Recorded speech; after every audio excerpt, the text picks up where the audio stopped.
gusingiza umwami mbega urukundo ruhebuje n'ababariwe n'inkuru nziza kuri twe. Amen. Ni inkuru nziza yuko twababariwe, ni ibyo byiringiro dufite, kandi ni nayo mpamvu twateranye muri iki gitondo, nuko tuzi ko twababariwe. Imana rero ishimwe kubw'imbabazi zayo, twababariwe muri Yesu Kristo. Iyo ngeze mu gaciro ubera ubuhungiro, yakirana imbabazi, nezerwa turi kumwe dawe, aburana habiye kure, unyambutse mwisumo mwami ngendane nawe. Uwiteka Mana ishobora byose, dushima izina ryawe. Wabanye natwe, uri kumwe natwe mu bihe bigoye nk'ibi, uracyatwemerera uburyo bwo kubasha kumva ijambo ryawe turisangira na bene data abakunzi b'umusaraba. Izina ryawe rikomeze guhabwa icyubahiro. Nyagora ku ngoma, ariko kandi turi abanyabyaha. Turakwinginze kugira ngo weze kandi utunganye imibereho yacu, kugira ngo tubashe kukunogera.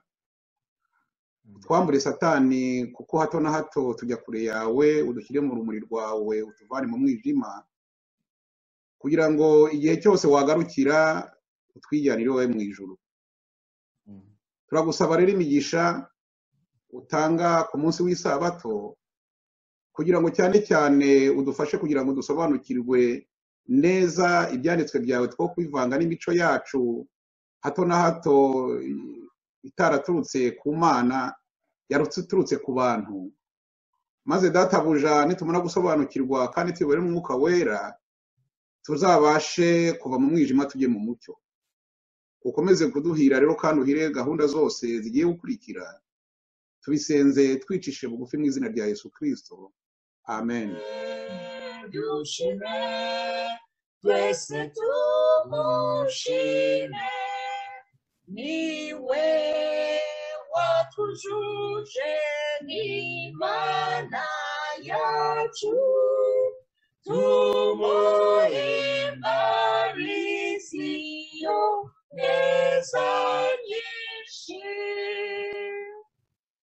Ibyo yaduhoreye ntibigerwa, twakira n'Umwana w'Imana ishimwe, ariko tuzarushaho kwishima n'iby'umurebesha y'amaso yacu.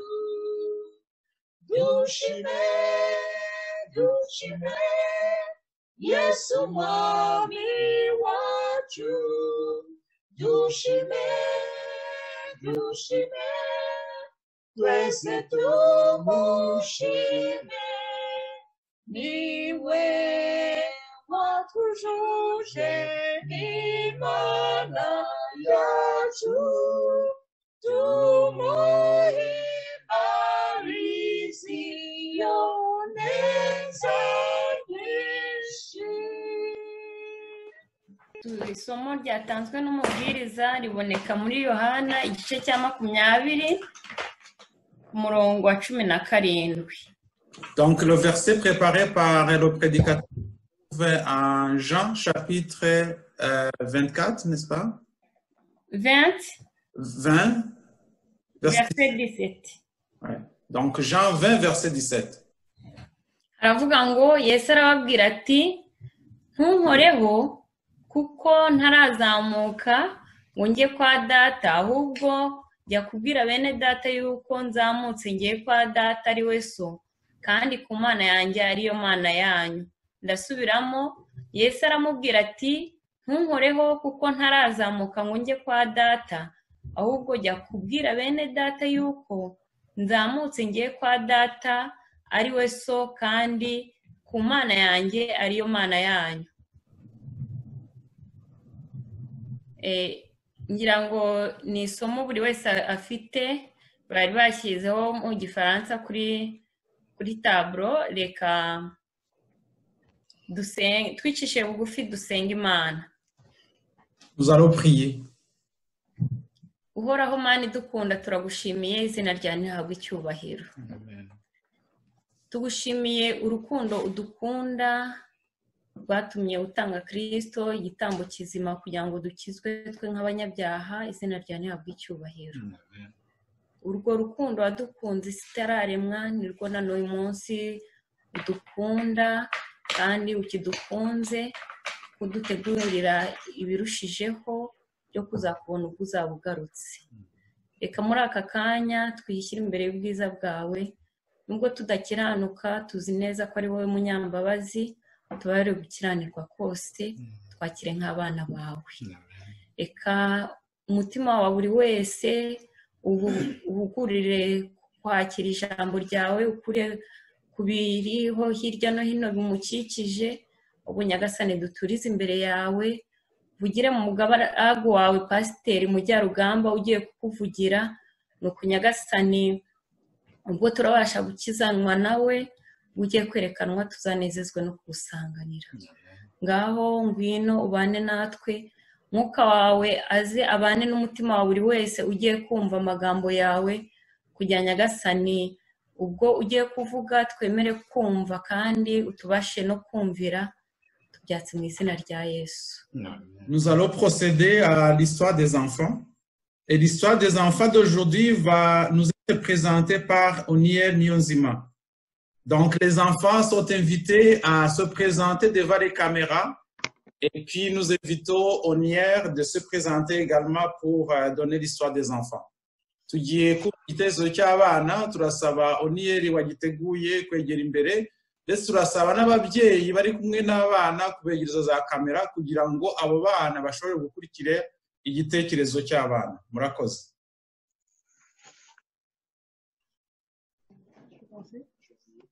Salut, salut les enfants, bonjour à tout le monde.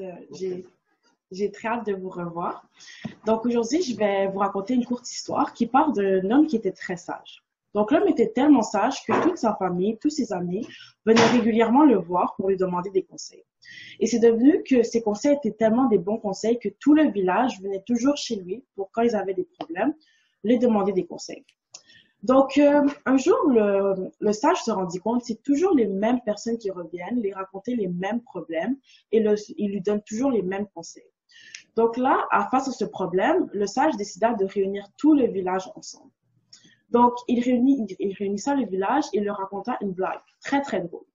Tout le village se mit à rire. Il attendit un peu, il répéta la même blague. Le village rit mais un peu moins. Il répéta la même blague pendant 3 heures. À un moment donné, le village était désespéré, ils n'en pouvaient plus d'entendre toujours la même chose. Ils regardaient à gauche, à droite, ils se demandaient pourquoi ils sont là, pourquoi ils sont venus. Et là, le roi dit, mais voyons, qu'est-ce que vous avez? Pourquoi vous n'êtes pas capable de rire plusieurs fois la même blague, mais vous êtes capable de pleurer plusieurs fois pour les mêmes problèmes? Le sage a aussi dit, pourquoi êtes-vous toujours poussé à mettre la tristesse en avant de la joie? Donc, ça, c'est la fin de mon histoire. Donc, on peut voir qu'en fait, le village ne mettait clairement pas en pratique les conseils donnés par le sage. Ce qui faisait, ça créait un gros cercle vicieux qui commence par « j'ai un problème, je vais voir le sage, je reçois ses conseils, mais je ne les mets pas en pratique, je retourne voir le sage et ça fait un cercle qui ne finit jamais. » Donc, la première partie de ma morale va se trouver dans Proverbe 19, verset 20, où il est écrit « Écoute les conseils et reçois l'instruction afin que tu sois sage dans la suite de ta vie. » Ensuite, on peut aussi lire Philippiens 4, verset 4, où il est écrit « Réjouissez-vous toujours dans le Seigneur, je le répète, réjouissez-vous. Car en tant qu'enfant de Dieu, la joie devrait toujours surmonter la tristesse. » Prions. Merci notre Père Céleste de nous avoir protégés pendant toutes ces semaines. Merci de toujours nous donner des moyens pour qu'on puisse se réunir pour prêcher ta bonne nouvelle, Seigneur, que ton nom soit glorifié. Papa, que tu puisses aujourd'hui ouvrir nos oreilles, ouvrir nos cœurs pour qu'on puisse recevoir tes préceptes et sortir de ce culte ayant des nouvelles connaissances. Au nom de Jésus-Christ, j'ai prié. Amen. tugiye gukurikiza rero gahunda umubwiriza w'uyu munsi nk'uko mwabitangarijwe ni Pasteur André Mujyarugamba. Abantu tumaze bamwe kumumenyera kuko atari ubwa mbere adusura, ariko mu gihe cyose yagiye atubwiriza twagiye dufashwa. Tukaba rwose tumushimira kuba yaremeye iyi invitation, tukaba tunashimira na Pasteur wacu kuba yaremereye Pasteur André Mujyarugamba kuza kongera kutugezaho ijambo ry'Imana. Pasteur André Mujyarugamba ni umukozi w'Imana, yakoreye itorero kuva kera ndetse akaba akirikorera. Imana ikaba yaramuhaye urubyaro, ikaba yaramuhaye n'umufasha. Ubwo rero tukaba dufite n'amahirwe akaba atuye harino Longueuil, tukaba dushimira Imana kuba yaramutuzaniye hafi, akaba yamudutumyeho. Ubwo rero muri aka kanya turamwakiriye kugira ngo atugezeho ijambo ry'Imana. When we all get to heaven, what a day of rejoicing that will be. When we all see Jesus, we'll sing and shout the victory. Let us then be true and faithful, trusting, serving every day. Just one glimpse of Him in glory will the toils of life repay. When we all get to heaven, what a day of rejoicing that will be. When we all see Jesus, we'll sing and shout the victory. Onward to the prize before us, soon His beauty will behold. Soon the pearly gates will open, we shall tread the street of gold. When we all get to heaven, what a day of rejoicing that will be. When we all see Jesus, we'll sing and shout the victory. When we all see Jesus, we'll sing and shout the victory.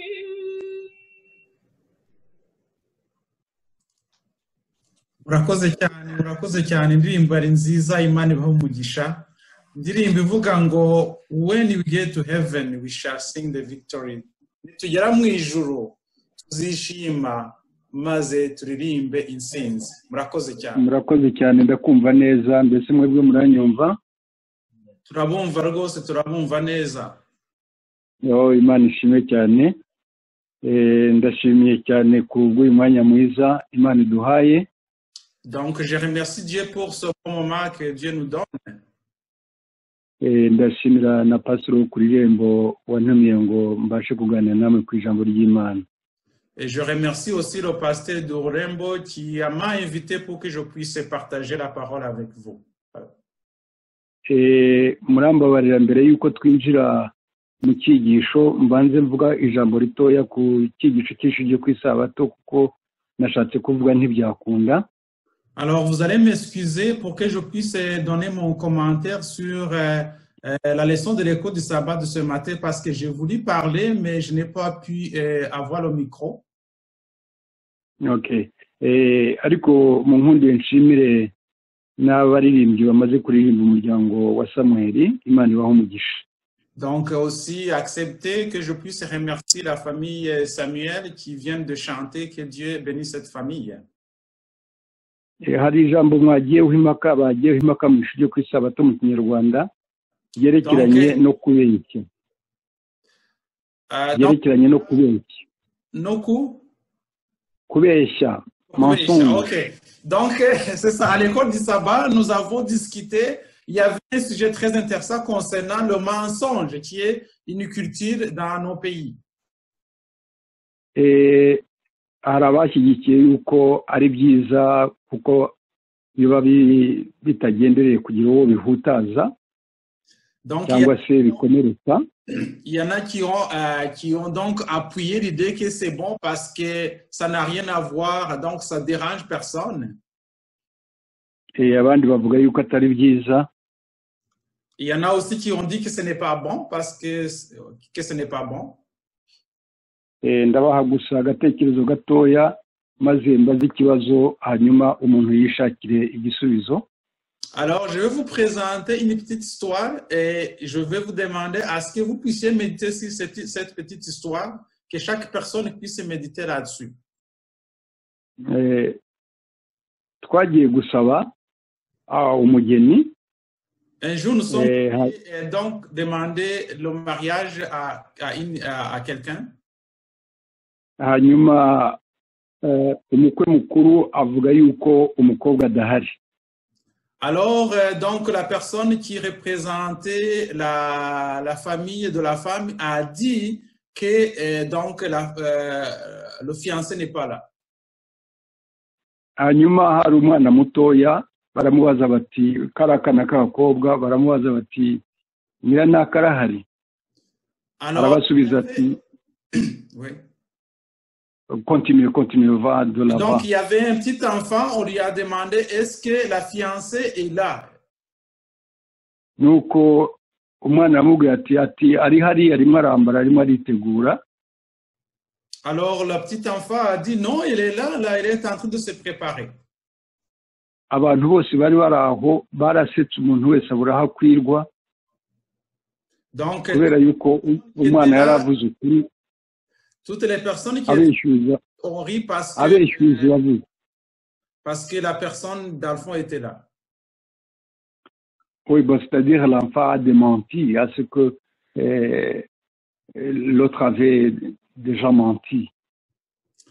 Oui, c'est l'autre avait démenti. Oui, oui c'est ça. Noneho ubwo ikibazo nakwibaza nimwibaze imbere y'abantu bangana batyo ari pasitoro uvuze ngo umugeni ntahari maze umwana akamubwira ati oya pasitoro rwose arimo arambara hari yagiye kuza. Nimwibaze uko abashyitsi bataraba bareba uwo mupasitoro bazi ko ari umupasitoro wiyubashye batari abadivantiste.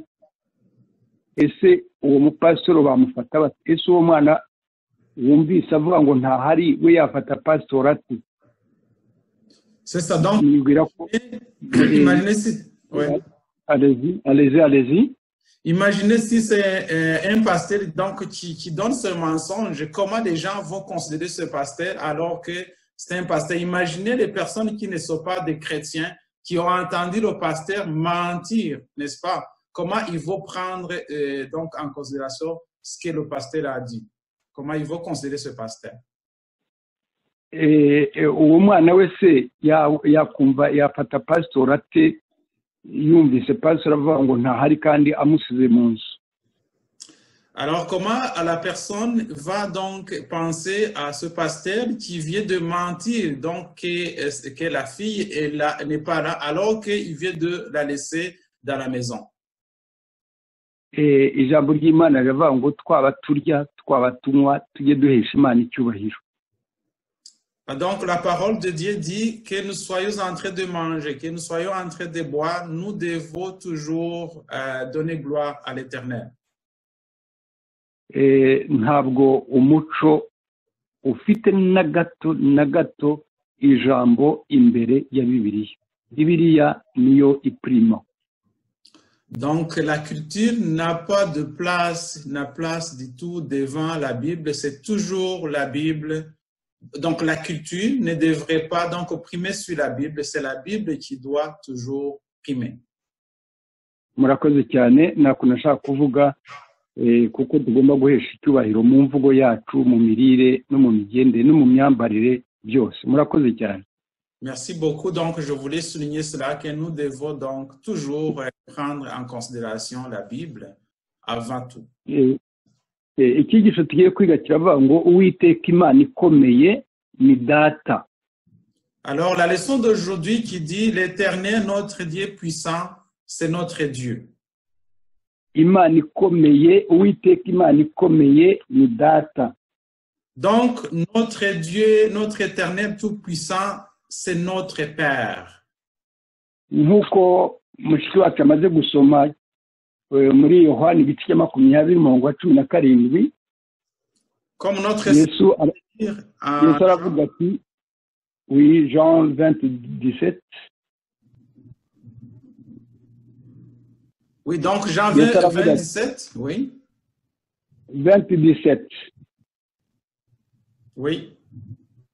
Haravuga ngo Yesu aramubwira ati ntunkureho kuko ntarazamuka ngo njye kwa data, ahubwo jya kubwira bene data yuko nzamutse ngiye kwa data ari we so, kandi ku mana yanjye ariyo mana yanyu. Donc, ça, donc c'est ça. C'est une bonne parole que Jésus a dit. Imana yacu rero ndashaka kubebwa impamvu nahisemo iki cyigisho ni ukubera igihe gikomeye turimo. J'ai choisi donc cette parole, donc ce sujet à cause des moments difficiles que nous traversons. Nanezerwe cyane n'iki gihe turimo kugira ngo abakristo bagikuremo isomo rikomeye cyane, abantu b'Imana bagikuremo isomo rikomeye cyane. J'ai beaucoup aimé ces moments difficiles parce que j'aurais aimé donc, j'ai aimé comment le peuple de Dieu pourra tirer la leçon importante à cause de ces moments difficiles que nous traversons. Abantu bose barimo tuganira n'umuntu tuvuga yuko muri iki gihe Imana yashatse gutanga isomo ku isi yose kandi ku bantu bose. Donc, on était en train de parler avec quelqu'un en disant que Dieu a voulu donner une leçon à tout le monde et au monde entier. Kandi irabishoboye. Et il est capable. Imana yabonye ko abantu ibyaha byinshi cyangwa se hafi ya byose bikorwa n'akanwa, bikorwa biturutse mu kanwa. None Imana yabwiye abantu yuko bose bafata za masque bagafunga iminwa yabo. Alors Dieu a vu que beaucoup de péchés sont faits à travers les bouches et Dieu a fait en sorte que les bouches soient fermées par les masques. Kuko na Yesu yaravuze ati ikica umuntu si kijya mu nda ahubwo ni kivamo. Parce que Jésus même a dit que ce qui tue la personne, c'est pas ce qui sort du ventre, mais c'est ce qui entre dans le ventre. Non, c'est l'inverse, c'est l'inverse. Ah, c'est ce qui sort dans la bouche, c'est ça? Oui, ce qui tue, c'est ce qui sort de la bouche. De la bouche, c'est ça. Ce qui tue, c'est ce qui sort de la bouche. Ok. Aha rero biratwereka ukuntu Imana ishobora kuba yafunga iminwa mu buryo ishatse byose, nubwo iduha uburenganzira, ariko ubwo burenganzira buzakora ku bantu. Donc, Dieu aussi donc, nous permet de pouvoir... est-ce que vous pouvez répéter encore? Je n'ai pas suivi. Imana ishatse yafunga iminwa kandi nubwo iduha uburenganzira. C'est Dieu qui nous donne la liberté de parler, la liberté de vivre comme nous le voulons, mais sachant que si Dieu le voulait, il allait vraiment tout fermer et tout le monde allait s'humilier. Mais il nous donne la liberté. Merci. Aha rero ndashaka yuko twavuga ku gukomera kw'Imana yacu, turebe ukuntu Imana yacu ikomeye kandi ko tudakwiye kugira ubwoba bw'iki cyorezo kiriho, tudakwiye kugira ikibazo mu bibazo byose umuntu ahura nabyo. Ni icyigisho kinezeza cyane kuko giha umuntu gutekereza ko Imana yacu ikomeye kandi dukiza mu bibazo. Donc, nous devons toujours penser que Dieu est toujours puissant, quelles que soient les circonstances dans lesquelles nous sommes. Kandi rero Imana ishobora byose yiteguye kudutabara kubera yuko ari data. Et notre Dieu tout-puissant est prêt à nous aider et à nous secourir parce que c'est notre Père. Imana yacu irakomeye cyane. Notre Dieu est très puissant. kandi uwiteka ni umuremyi waremye umuntu. Et donc, notre Dieu, c'est notre créateur, le créateur de l'homme. Nimundebere uyu muremyi waremye umuntu avuye mu mukungugu, gufata igitaka maze ikagihinduramo umuntu. Ni ubushobozi butabasha kugerwaho n'undi uwo ari we wese. Un Dieu créateur. Donc, un Dieu créateur qui a créé l'homme. Imaginez un Dieu créateur qui a créé l'homme à partir de la poussière, n'est-ce pas? C'est pas toutes les personnes, c'est pas tout le monde qui est capable de le faire. C'est un Dieu créateur qui est capable de le faire. C'est ça qui nous démontre comment notre Père est puissant. Uyu mubyeyi ukomeye data wa twese amaze kurema umuntu ahasigaye arema umuntu noneho mu tuntu tw'utuzi. Amazi utuzi bite. C'est ça. Donc il a aussi créé l'homme à partir de rien, à partir aussi de quelque chose qui ressemble à l'eau, comme de l'eau. C'est ça, d'une goutte d'eau, d'une goutte d'eau. D'une goutte d'eau, donc créé à partir des gouttes d'eau. Nimwibaze kugira ngo goutte d'eau ibashe kujya mu nda y'umuntu, agatonyaga kajye mu nda y'umuntu, mu kanya gato amagufwa yireme, inyama zireme, amatwi, amazuru, imisatsi, ibintu byose biturutse mu tuzi dukeya cyane. Kwerekana ukuntu Imana ishoboye. Imaginez une goutte d'eau donc qui est capable de pouvoir former les os, former la bouche, former les oreilles, former tout ce qui est, vous voyez, l'homme a à partir de rien, à partir de ce petit rien. Nimurebe iyo Mana ikomeye ukuntu umuntu abasha kuba mu nda akamara amezi 9 ari muzima kandi adahumeka, nyamara ari muzima. Ukuntu Imana ishobora byose. Imaginez comment une personne peut vivre dans un ventre pendant 9 mois étant vivant alors qu'il n'y a pas d'air pour respirer. Nukuri Imana yacu irakomeye bavandimwe. Donc notre Dieu était puissant. Nimurebe ikibazo cy'umwuzure, le déluge, ukuntu amazi aturuka hejuru hariya mu kirere ukabona aragwa nta riba ririyo. Imaginez donc un peu le déluge, comment donc l'eau tombe du ciel alors qu'il n'y a pas une mer ou l'océan là-haut. Amazi agatonyanga kandi igitonyaga kikaza n'ikindi kikaza bikabyara amazi yuzuye ahantu hanini cyane. Imaginez ces petites gouttes là qui tombent et qui finissent par former un océan. Umwuzure kandi ikuntu Imana yacu ikomeye waje ari umuvumo. Le déluge était une malédiction. C'est ça. Ubwo rero nimutangazwe yuko iyo Mana yacu ikomeye uwo muvumo yawuhinduye umugisha. Uyu munsi abantu barasaba ngo imvura igwe. Imaginez comment cette malédiction a été transformée en bénédiction parce que le monde maintenant demande à Dieu, n'est-ce pas, pour que la pluie puisse tomber. Iyi imvura imaze iminsi itagwa abantu barahungabana cyane kubera yuko nta mvura yaguye bagasenga basaba Imana kandi yari umuvumo none n'umugisha. Imaginez quand la pluie ne tombe pas, les gens vont commencer à prier pour demander à Dieu que la pluie tombe, alors qu'auparavant la pluie était une malédiction. Nimurebe ukuntu Imana yacu ishoboye igihe umwuzure wabaga mu nkuge inyamaswa zikajya ku murongo zitarwana, inyamaswa zose zijya mu cyumba cyazo abantu bananiwe kujyamo, ariko inyamaswa zikagenda zimenya aho zijya kandi zikarya n'ibyatsi, n'izaryaga izindi nyamaswa zikarya ibyatsi. Imana yacu irakomeye bavandimwe. Donc Dieu est très puissant. Imaginez comment les animaux sont entrés dans l'arche, n'est-ce pas? Alors qu'ils mangeaient des viandes d'autres animaux, ils ont brûlé les herbes. Comment ils se sont placés dans les différents compartiments de l'arche alors que ces animaux n'ont pas d'intelligence? Notre Dieu est très puissant, chers amis. Et alors que du côté du peuple, personne ne voulait entrer et ils ont tout péri. ubwo rero mu bantu nabo benshi bamwe ntibashatse kwinjiramo ahubwo barapfuye. Ni mu ndebere iyo mana yacu ikomeye ukuntu ari igitangaza itegeka inyanja. Donc notre Dieu puissant est très puissant. Vous voyez comment il demande, donc il commande même les mers, les océans. Imana ituma abisirayeli bambuka inyanja kandi abatubaha Imana bajya kubigana bose bagashirira mu nyanja itukura. Imaginez donc notre Dieu puissant qui a été capable de faire traverser le peuple d'Israël de la mer, n'est-ce pas? Et ceux qui les poursuivaient, quand ils ont essayé d'entrer, ils ont péri.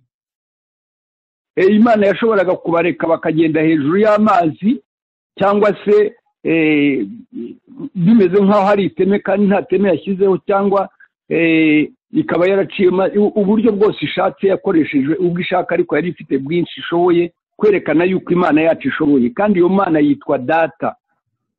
Donc notre Dieu qui est notre Père, donc qui s'appelle notre Père, est capable aussi de faire marcher les hommes sur l'eau. Il pouvait faire marcher les hommes sur l'eau ou établir un pont pour que ces hommes puissent marcher. Notre Dieu qui est puissant, qui s'appelle notre Père. Ntabwo Imana yacu ntabwo itegeka inyanja gusa cyangwa se umwuzure, ahubwo Imana yacu itegeka n'umuntu yaremye, iramutegeka, iramudomina mu buryo bwose.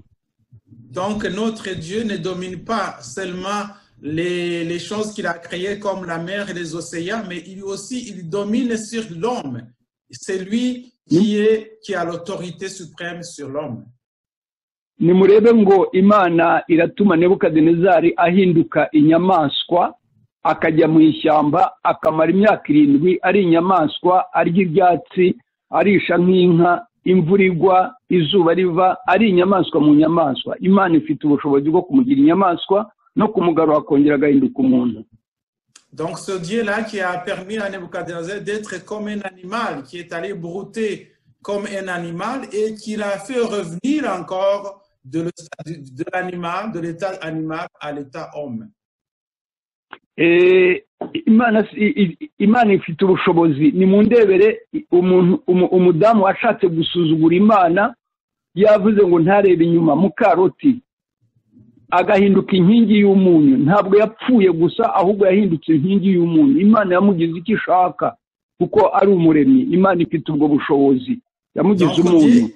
Dieu est très puissant. Imagine donc, vous voyez Dieu qui a transformé la femme de Lot, n'est-ce pas, un pilier de sel, n'est-ce pas? Donc Dieu est capable de faire n'importe quoi à l'homme. Iyo umuntu yirata yibwira ko ari ikintu kandi ari ubusa imbere y'Imana. Donc l'homme, quand il commence à s'enorgueillir, il pense qu'il est vraiment très puissant, mais il n'est rien devant Dieu. Ni mu ndebere Herode urushatse kwigira igitangaza, marayika akamukubita urushyi. Ntabwo urushyi rw'Imana ntabwo rwatumye apfa gusa, ahubwo yahindutse inyo, niko Bibiliya bitubwira. Noneho abantu baramwinuka bazana ibikoropesho kugira ngo bakoropeshe uwo mwanda. Umwanda ahinduka umwanda. Imaginez donc ce Dieu qui a humilié Hérode, n'est-ce pas, qui lui a frappé d'une gifle, qui lui a fait Hérode se transforme en ver de terre, n'est-ce pas? Il est devenu comme une saleté. Les gens ont été obligés de balayer cette saleté dans une saleté qui était comme des vers de terre. Biratwereka yuko umuntu ushatse kuba yasuzugura iyo Mana ikomeye Data wa twese ari ubusa kandi yamugira uko ishaka. Donc cela nous montre que quiconque essaie de négliger, n'est-ce pas, notre Dieu, Dieu est capable de le transformer en rien du tout à un instant précis. Imana ntabwo itegeka umuntu gusa, itegeka n'inyamaswa. Dieu ne domine pas seulement sur l'homme, mais il domine sur les animaux également. Nimurebe Imana itegeka intare zishonje ngo ntizirye umuntu, zikararana na Daniyeli mu rwobo kandi zishonje ariko ntizibashe kurya, ahubwo zikagenda zimushyushya aho yari ari kugira ngo abone uko yumva afite amahoro. Imana igaha amahoro umuntu wayo ari hagati mu nyamaswa ziteye ubwoba. Imagine ce Dieu qui a été capable de protéger Daniel dans la fosse aux lions, n'est-ce pas? Au lieu que ces lions mangent Daniel, mais ils ont été avec lui. Ils ont réchauffé Daniel, n'est-ce pas? Et de ce Dieu qui a fermé la gueule des lions pour qu'ils ne puissent pas dévorer Daniel. Oh, Imana ni nziza, Imana yari yazibwiye iti bo ntimurye Daniyeli ndabagaburira ndabaha ubunani. Abantu bose abatware bose babeshye Daniyeli n'abagore babo n'abana babo, Imana ibahindura ibyo kurya by'izo ntare kuko zumviye Imana. Alors, donc, Dieu est trop puissant, notre Dieu est bon. Et il a donné une bonne nourriture à ces lions, n'est-ce pas? Tous ceux qui ont complété contre Daniel, tous ceux qui ont essayé donc de comploter contre lui, ont été jetés dans la fosse aux lions, ils ont été dévorés par ces lions, n'est-ce pas? Leurs familles tout entières ont été avalées par ces lions. Kuko basuzuguye Imana ikomeye. Parce qu'ils ont essayé de négliger, ils ont fait fi à notre Dieu qui est un Dieu très puissant. Imana yacu irakomeye, itegeka inyamaswa, yategetse indogobe kuvuga ibwira umuhanuzi wari wahindutse igikoresho cya Satani. Imana ituma indogobe imugira inama, imuvugisha. Imana iha inyamaswa kuvuga, ikavugana n'abantu. Donc Dieu a été capable même d'ouvrir la bouche d'un âne, n'est-ce pas, qui transportait un homme qui ne voulait pas écouter la parole de Dieu. Dieu est capable d'ouvrir la bouche des animaux. Imana ntabwo itegeka inyamaswa gusa, itegeka n'inyoni. Dieu ne domine pas seulement sur les animaux, mais aussi domine sur les oiseaux. Ibi ni ibyigisho byose dukura muri Bibiliya byerekana ukuntu Imana yacu ikomeye. Tout ça, ce sont des enseignements que nous tirons dans la Bible et qui nous démontrent comment est puissant notre Dieu.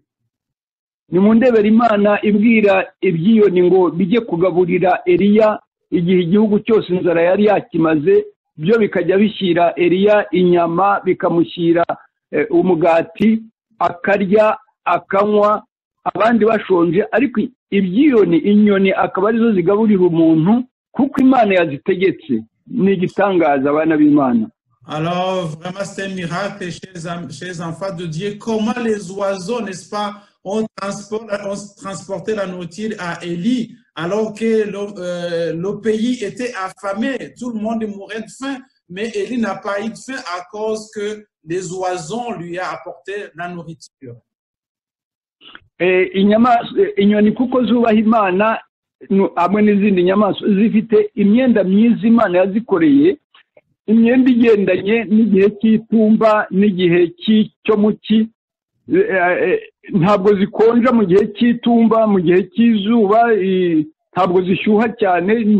Imyenda yabyo igendana n'igihe kuko Imana ariko yaziremye ifite ubwo bushobozi. Mu gihe umwana w'umuntu iyo imbeho yaje agura ibintu byo kwifubika byinshi, amafaranga ishyano ryose, ariko inyamaswa kuko zubaha Imana zigakurikira gahunda y'Imana, ntabwo iveri ntacyo zitwara no mu cyi ntacyo bitwara. Inyoni zimeze neza cyane kuko zishimira Imana.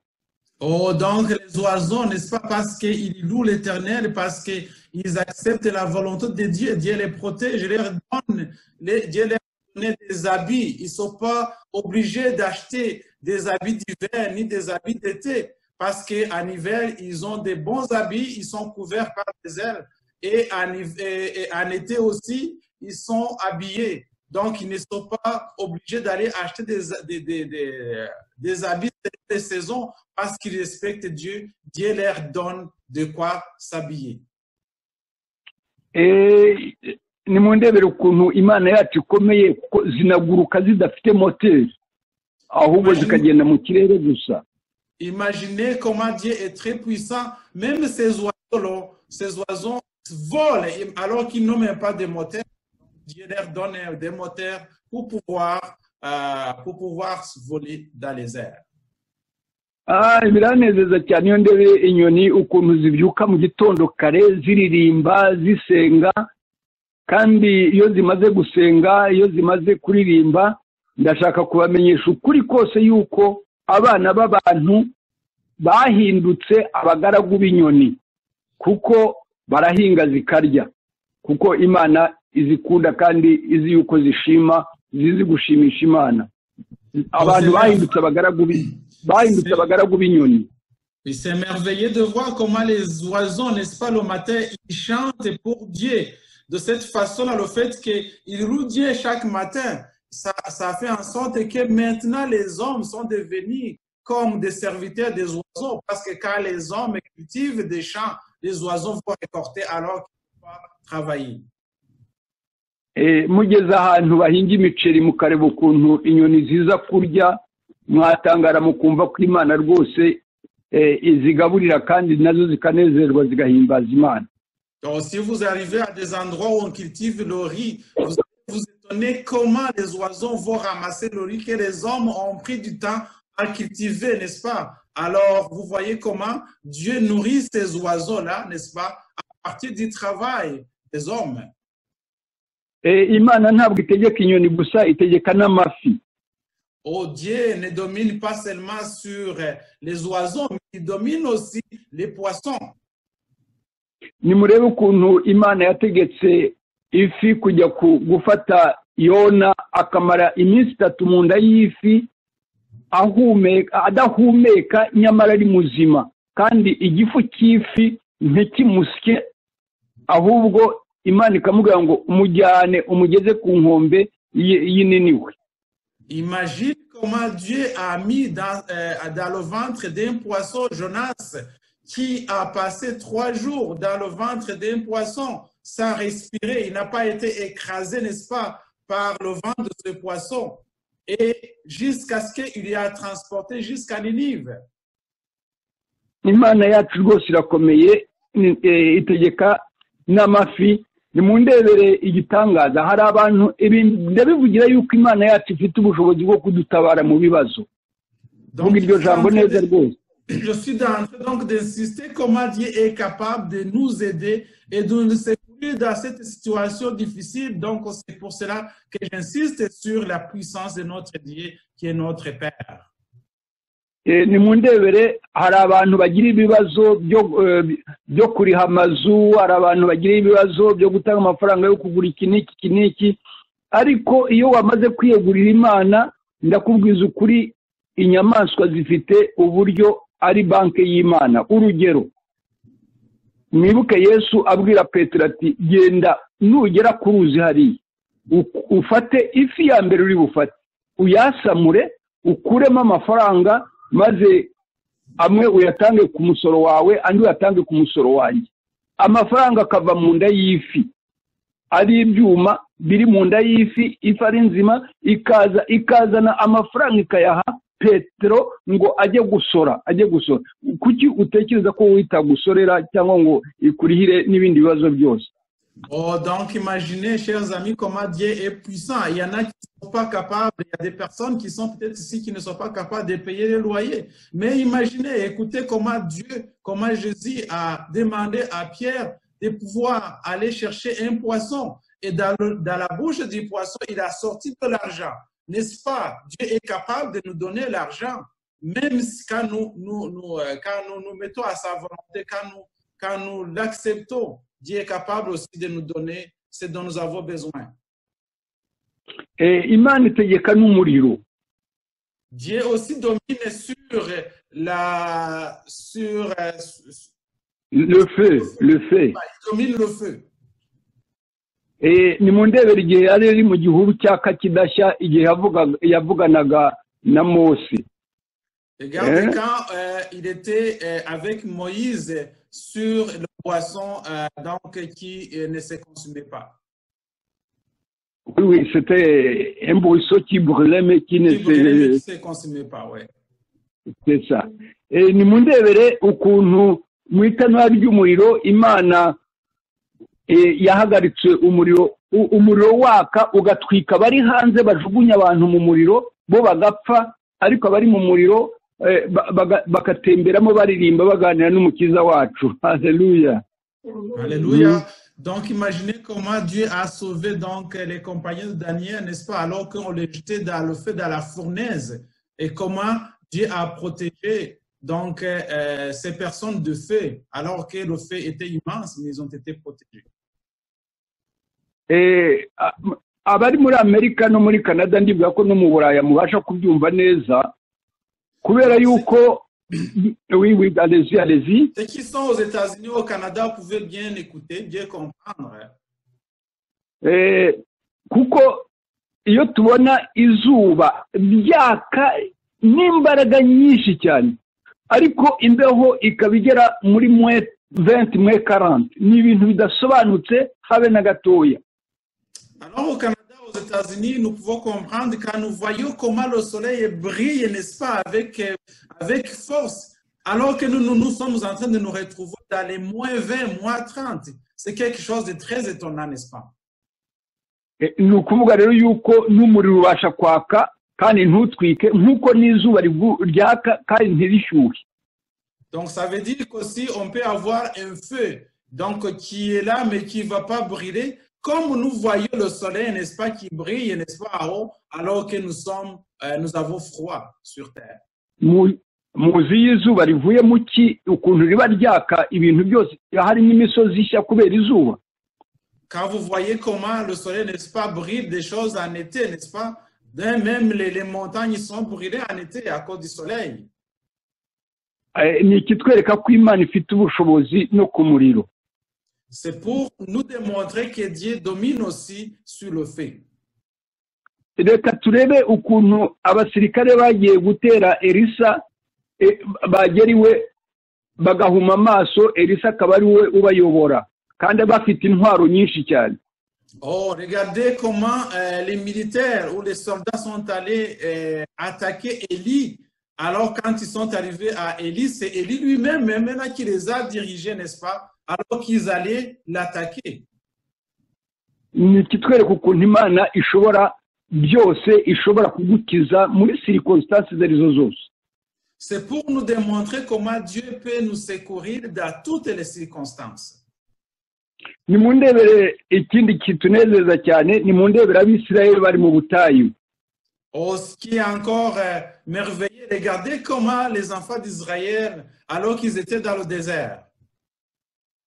Ku manywa hari igicucu hari igicu kimeze nka ndakita iki ni climatiseur, ni nka climatiseur kuko icyo gicu cyatumaga ubushyuhe bwo mu butayu butabotsa.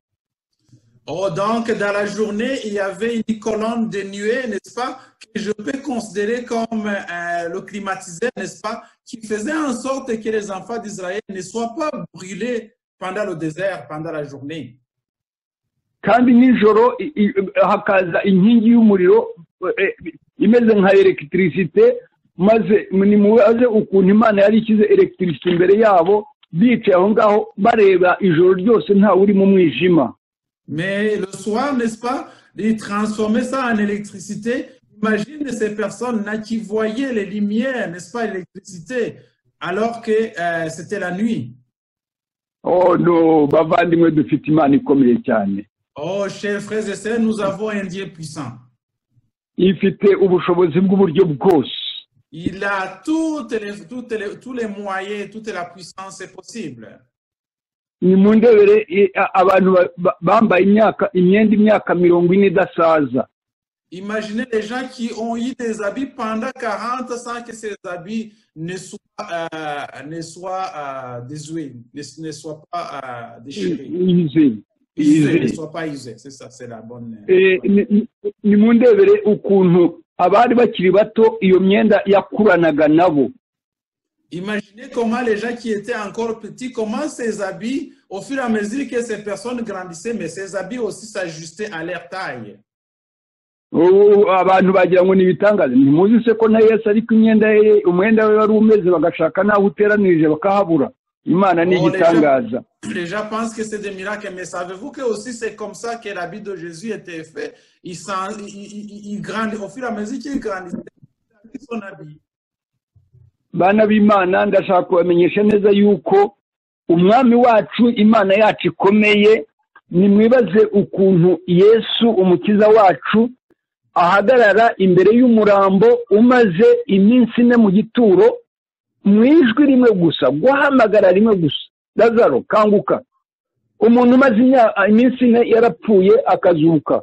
Mbega ukuntu Imana yacu ikomeye. Oh, comment Dieu est puissant. Imagine notre Dieu qui s'est levé devant un cadavre qui me faisait 4 jours, n'est-ce pas? Et à un seul coup, la personne est ressuscitée. Une personne qui était morte depuis 4 jours. Oh, notre Dieu est très puissant. Nimundebere kandi nanone ukuntu Yesu Kristo akaboko ke agenda agafata umuntu wapfuye akamubwira ngo haguruka. Muribuka igihe bari bajyanye umwana kujya kumushyingura kumuhamba, bahura na Yesu akamufata akaboko akamuhereza nyina, umwana yakangutse. Akaboko ka Yesu konyine kagakiza umuntu wapfuye. Dufite Imana ikomeye.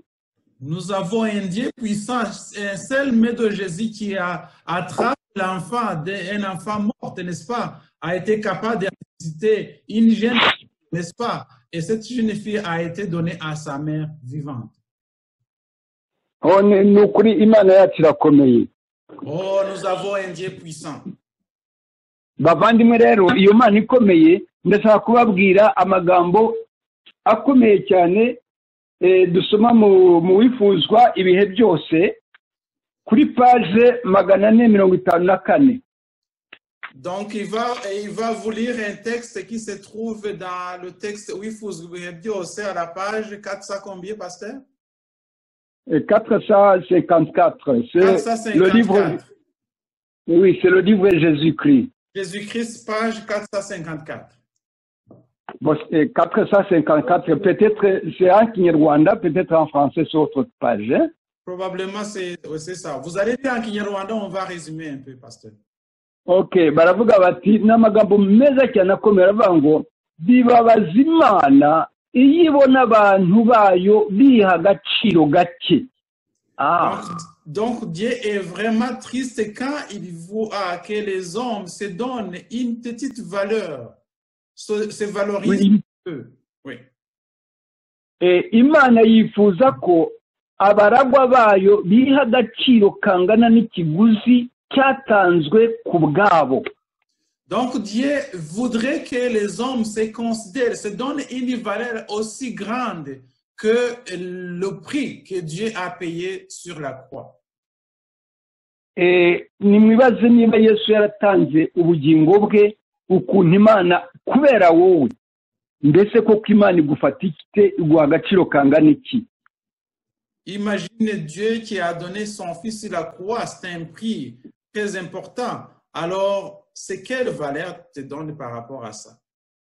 Imana ikomeye rero iratubwira aya magambo dusanga mu rwandiko Pawulo yandikiye Abaroma. Mumfashe dusome mu Baroma maze mwumve ukuntu ari amagambo anejeje. Igice cya 8. Nous allons donc lire Romains chapitre 8. Verset 16 à 18. Umurongo wa 16 kugeza 17. Donc chapitre 8 verset 16 jusqu'à 17. Oui, je vais lire et puis vous lisez aussi s'il vous plaît. Haranditse ngo umwuka Abaroma igice cya 8 umurongo wa 16 na 17. Umwuka w'Imana ubwe ahamanya n'umwuka wacu yuko turi abana b'Imana, kandi ubwo turi abana bayo turi n'abaragwa, ndetse turi abaragwa b'Imana, turi abaraganwa na Kristo niba tubabarana nawe ngo duhanwe ubwiza nawe. Turi abaraganwa na Kristo. Vous lisez s'il vous plaît. Donc l'Esprit lui-même rend témoignage à notre esprit que nous sommes enfants de Dieu. Or, si nous sommes enfants, nous sommes aussi héritiers de Dieu et co-héritiers de Christ, si toutefois nous souffrons avec lui, afin d'être glorifiés avec lui. Amen. Abaragwa turi ibikomangoma. Donc nous sommes des héritiers. Des princes. Des princes. Donc là, il précise les princes. Nous sommes des princes. nous sommes des princes turi abana b'Imana ni ijambo rikomeye cyane Nous sommes des enfants de Dieu, donc des princes de Dieu. niba turi ba prince tukaba turi abana b'Imana ni murebe ukuntu abamarayika batwitaho n'ukuntu baturinda barinda ba prince. Donc, imaginez alors, si nous sommes des princes, imaginez comment les anges de Dieu, n'est-ce pas, nous protègent. Et comment ils protègent, nous, les princes de Dieu. Nicyo gituma ndetse na Yesaya yarabivuze neza muri Yesaya igice cya 46. Donc, Esaïe aussi a insisté là-dessus dans Esaïe, chapitre combien? Chapitre 46. Esaïe, chapitre 46. Verset 3 à 5. Umurongo wa gatatu kugeza wa gatanu.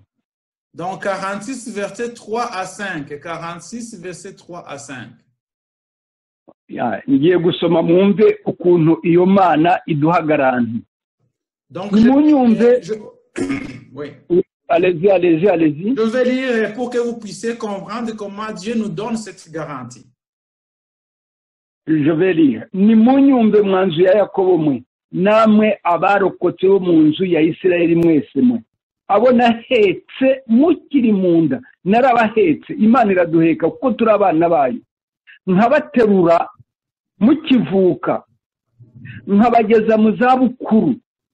Ndiwe muzarinda imvi z'uruyenzi nkibaheka. Nijye waremye, nijye uzaheka, ni koko nzaheka kandi nzajya nkiza. Mwamuhanya nande twahwana. Haleluya. Alléluia. Écoutez-moi, maison de Jacob, et vous tous, restez dans la maison d'Israël, vous que j'ai appris à ma charge dès votre origine, que j'ai porté dès votre naissance. Jusqu'à votre vieillesse, je serai le même. Jusqu'à votre vieillesse, je vous soutiendrai. Je l'ai fait et je vais encore vous porter, vous soutenir et vous sauver. À qui me comparez-vous pour le faire, mon égard? À qui me ferez-vous ressembler pour que nous soyons semblables? Amen. Amen. Murumva yuko data akomeye, data arakomeye. Donc vous voyez comment notre Père est si puissant. Mwumve nanone araduha garanti yo kubaho nk'uko tubisoma muri Yesaya 41. Il nous donne aussi la garantie de vivre comme nous le voyons en Ésaïe chapitre 41. Verset 10, umurongo wa 10. 41, verset 10, donc Ésaïe 41, verset 10. Araya magambo ngo ntutinye kuko ndi kumwe nawe. Ntukihebe kuko ndi Imana yawe. Nzajya ngukomeza ni koko nzajya ngutabara. Kandi nzajya nkuramiza ukuboko kwanjye kw'iburyo niko gukiranuka kwanjye. Haleluya. Je ne crains rien car je suis avec toi. Ne promène pas de regards inquiets car je suis ton Dieu. Je te fortifie, je viens à ton secours. Je te soutiens de ma droite triomphante. Alléluia.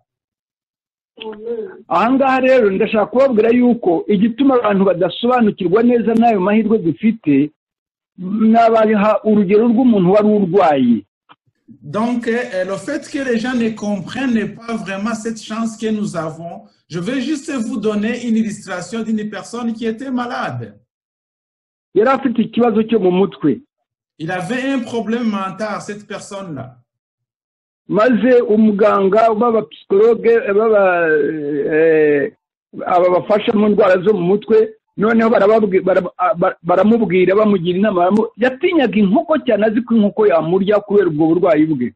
Donc la personne avait une maladie mentale, alors les psychologues, non plutôt les psychiatres, il a été envoyé chez les psychiatres. La personne là avait peur de voir les poulets ou donc les poules parce qu'il avait peur que ces poules allaient lui faire du mal. Donc c'était un malade mental. Nuko bamutekereza yuko inkoko itarya abantu ko inkoko irya ibigori. Alors les psychiatres ont dit à cette personne non, attention, donc les poulets, les poules ne mangent pas les hommes, ils mangent seulement des graines de maïs. Des graines de maïs, ouais. nuko noneho barabimubwira arabyumva arabyemera rwose barabimusobanurira neza bamufasha arabyemera. Donc, ils ont réussi à le convaincre que donc, les poules ne mangent pas, les hommes mangent vraiment les graines de maïs. Et finalement, il a été convaincu.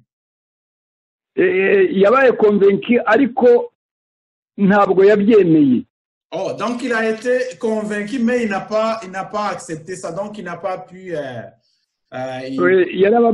yarababwiye ati jyewe rwose nsobanukiwe neza yuko inkoko itarya abantu ahubwo irya ibigori. Noneho rero kuko jyewe nabyemeye nimugende mubwire n'inkoko yuko nayo yemere yuko itarya abantu ahubwo irya ibigori. N'inkoko igomba kubanza kabyemera. Donc il a dit oui, moi j'accepte que le poule, donc la poule ne mange pas des hommes, mange seulement les graines. Mais attention, pour que je puisse l'accepter, il faut que vous alliez aussi parler à la poule que lui, il doit pas, il mange pas les hommes, qu'il mange seulement les graines. Oui, ils avaient la mission de convaincre la poule aussi. C'est ça. Donc il a demandé qu'il faut aller aussi convaincre la poule.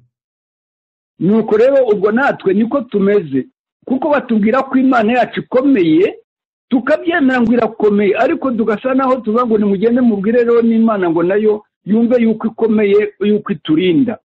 Twebwe ntabwo tumeze neza nk'iyo nkoko nk'uwo mwana.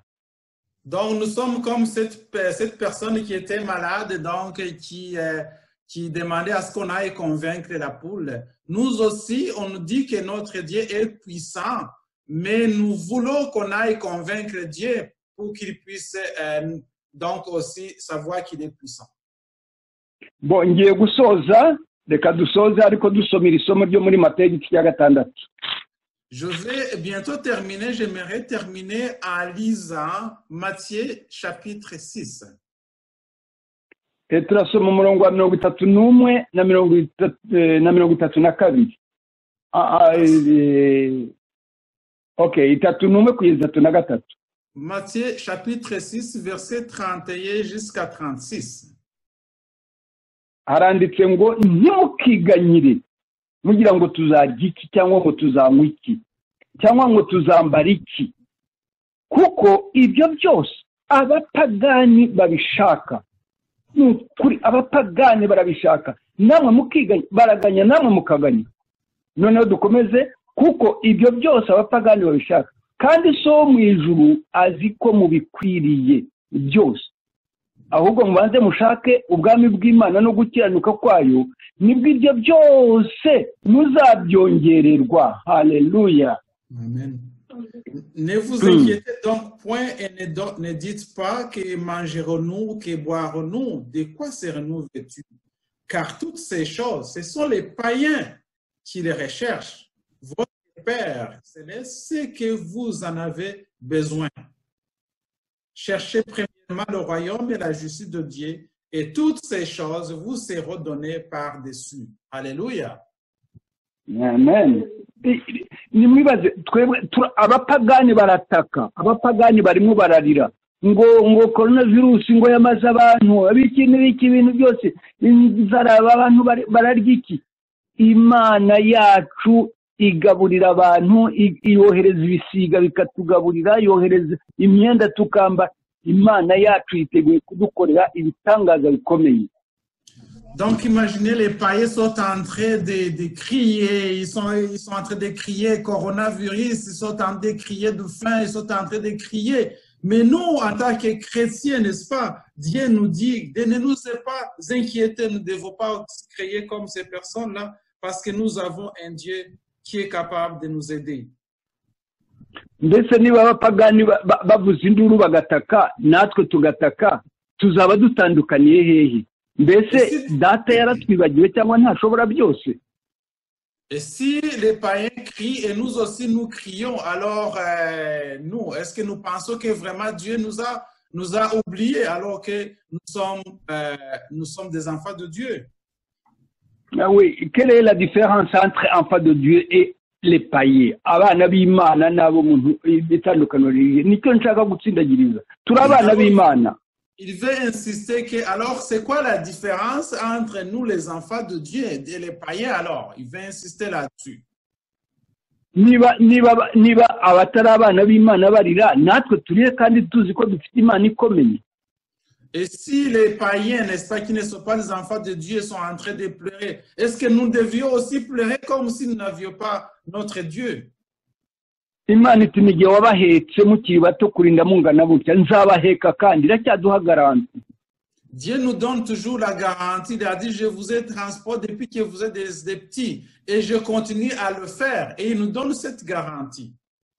kandi iravuga ngo ntutinye kuko ndi Imana yawe. Et il dit, ne crains rien parce que je suis ton Dieu. Mwabana b'Imana mwe n'ibibazo tuzahura nabyo usanga bavuga ngo imperuka yageze ngo abantu bazabirukana mu mazu ngo abantu bazajya mu mashyamba. Ibyo si ikibazo cyawe ni ukuba mu ruhande rw'Imana. Oh, il y a des gens qui disent que la fin du monde va avoir lieu, les gens vont être chassés de leur maison, nous serons chassés de nos maisons. Mais ce n'est pas ça notre question. Nous ne devions pas nous poser ces questions. Leur question de savoir est-ce que nous sommes en accord avec notre Dieu. Kuko niba Imana avuga ngo mushaka ubwami bw'Imana ibisigaye byose ntabwo yashyizeho distinction, ni byose nta tandukaniro yashyizeho, nzabibakorera kuko muri abana banjye. Haleluya. Alors il a dit tout simplement de chercher le royaume de Dieu et tout ce que nous allons demander, il va nous le faire. Haleluya. Ni ukuri dushimira Imana ko dufite Imana idukunda yatanze umwana wayo ku bwacu. Nous devons remercier Dieu parce que c'est un Dieu qui nous aime et qui a donné son Fils unique pour nous. Nk'uko Elena White yabitwandikiye twiha agaciro kugira ngo bye kubabaza Imana yuko nta gaciro twiha.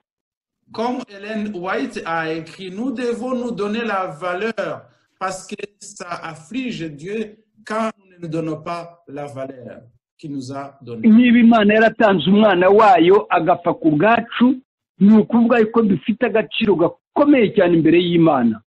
Si Dieu a donné son Fils unique pour mourir, n'est-ce pas, à cause de nous, c'est que nous avons une grande valeur devant Dieu. Kandi ifite ubuzima bwacu mu maboko yayo. Et il tient notre vie dans ses mains. Neje cyane nuko Imana yemera ko ari data kandi twumve yuko Uwiteka Imana yacu ari data.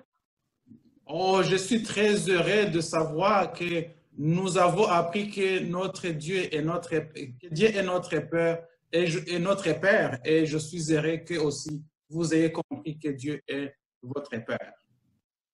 Kandi tumenye ko Yesu yavuze ngo azaza tujyane ngo aho ari natwe tuzabeyo tujye kubana na data.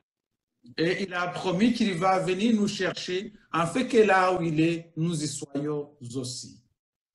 Nibyo mbifurije kandi nanjye mbyisabira mu izina rya Yesu. Amen.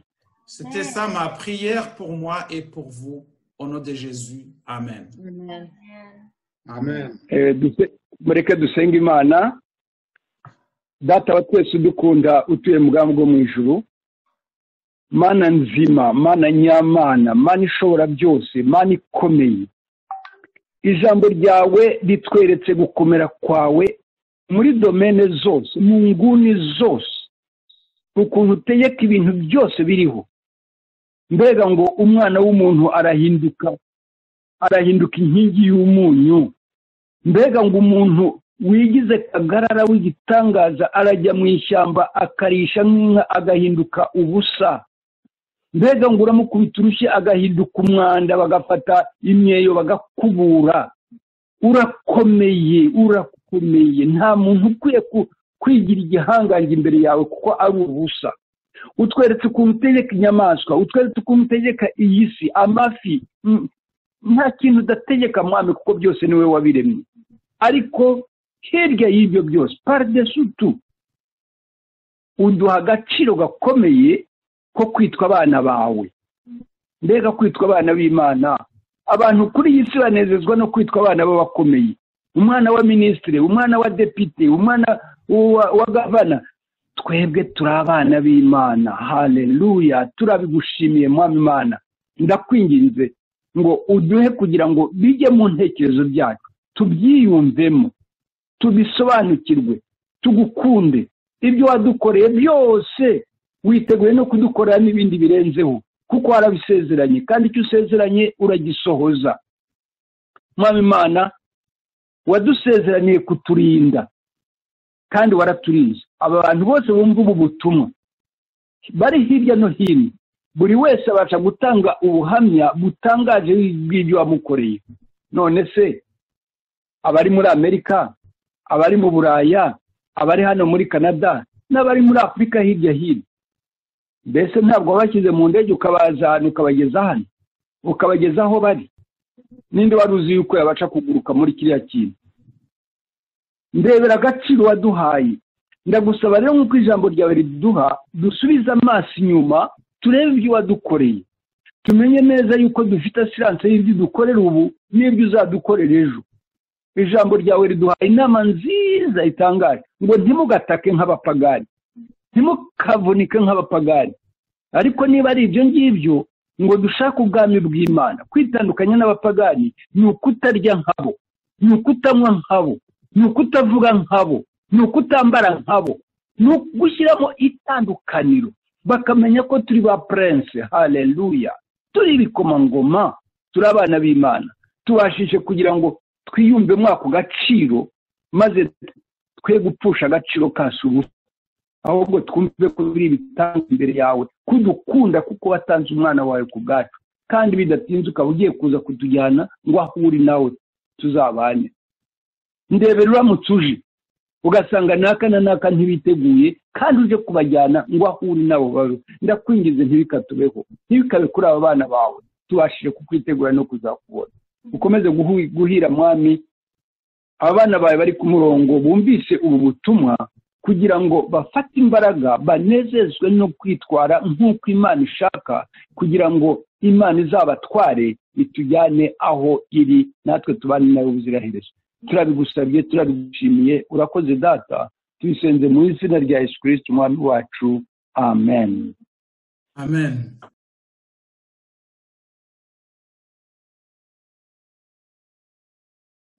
Imana imumugisha. Ndabona Dayambaje Benjamin, sinzi niba twumva. Muri Afurika twari turi kumwe ku isabato ishize. Yego. Isabato nziza, mwagize ibihe byiza. Bikugaragara ko nashimye. Turi kubabona rwose Benjamin muri Afurika y'Epfo. Twashimye ubushitsi. Amen, amen, amen. Haba hari abandi bashyitsi bahari cyangwa se babatumiye kugira ngo babatumire? Hari abashyitsi bagombye kuba bari kubatumiwe na Denis, sinzi niba bahari. Ntabwo byakunze, ubanza hari uyu munsi hari ikibazo ku bantu bashaka kugira ngo bikonegite tubamba. Sinzi uko byagenze, nanjye hari abantu banyandikiye bavuga ko badahari. Ndabona umushyitsi wacu Viateur. Viateur, mikoro yawe ntabwo ifunguye, ushobora kuturamutsa. Ndabasuhuza mu izina rya Yesu. Amen. Viateur yari umushyitsi, ari kumwe na madamu we. Mukomere. Yego, twakuje. Mukomere rwose, isabato nziza, mugire ibihe byiza. Kuri twese umunsi w'umunezero. Amen, amen. Harya muri mu Rwanda? Tuba mu Rwanda. Okay, rwose mukomere cyane.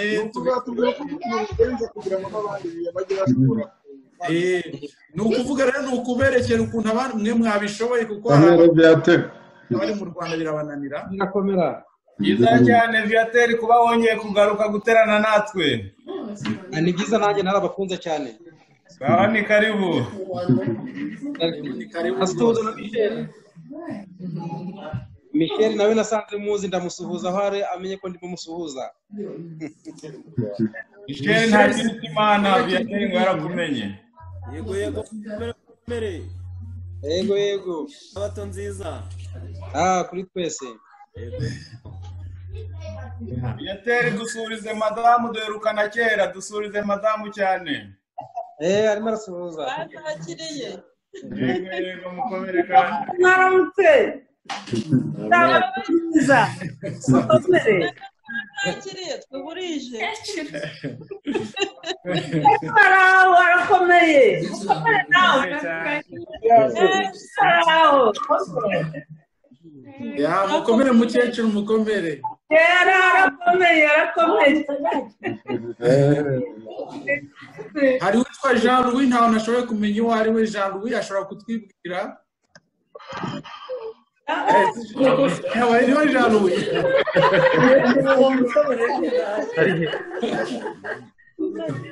Hari Jean Louis, hari Jean Louis ni isi yanjye y'umubiri twiganye.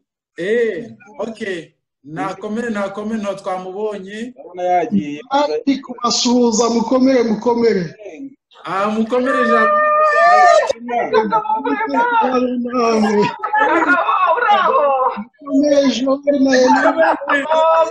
Komera cyane rwose. Komera. Isiba ntoya. Kimenyi shariye nawe ndamubonye mu musuhuze cyane. Amen. Myaka myinshi. Nabonye kwa Samuel na Rose rwose nawe mu badusuhuze cyane. Turakubona abandi baraho. Ugaragara wenyine. Turashima Imana. Abandi ko bahishe.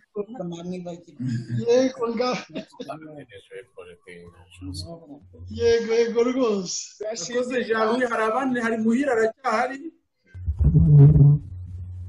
Muhire yigeze kuvugana natwe. Muhire yarakiri connecte mu kanya. Ya Muhire nakomere cyane, sinzi niba agihari. Si ndahari, merci. Muhire. Mukomere. Yego. Muhire turabatashya. Madamu ari hafi ngo tumurebe. Yego. Mukomere. Uwasinde muri kumwe. Mama Clement uriya ninde harya yitwaga Sofia mukomere. Yitwa Sofia. Ihembi yari mugunga. Sofia uraho. Ye baba we Muhire murakomeye. Turakomeye cyane. Ye baba we Imana ihabwe icyubahiro rwose.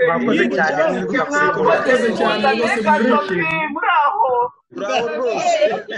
Wow, Imana ni nziza ndetse no mu ijuru tuzahahurira. Amen. Reka ko bizabahire. Mama Clement mukomere. Papa Clement. Yo Imana ihabwe icyubahiro. Jennifer na Benjamin mukomere cyane. Vraiment, twishimiye kongera kubabona. Murakoze cyane rwose, murakoze. Twishimiye cyane famiye Muhire. Mutekereze umunsi twese twahuriye mu ijuru. Amen. Hallelujah. Hari uwanditswe sinzi n'uwo ari we, watubwira uwo ari we, yaba ari umuntu. None Kagabo umudamu ari hepfo tutamubonye, mudusuhurize cyane. Uyu munsi ntabwo yari ahari, uyu munsi yari afite izamu. Shenge umudusuhurize cyane. Ndamusuhuza murakoze. N'abana uzagaruke dukunda abagaruka. Hari Rebeka nawe sinzi niba hari Rebeka. Ndabona Rebeka kuri liste. Wa Franco Bahari. Hari Rebeka, hari Galatia.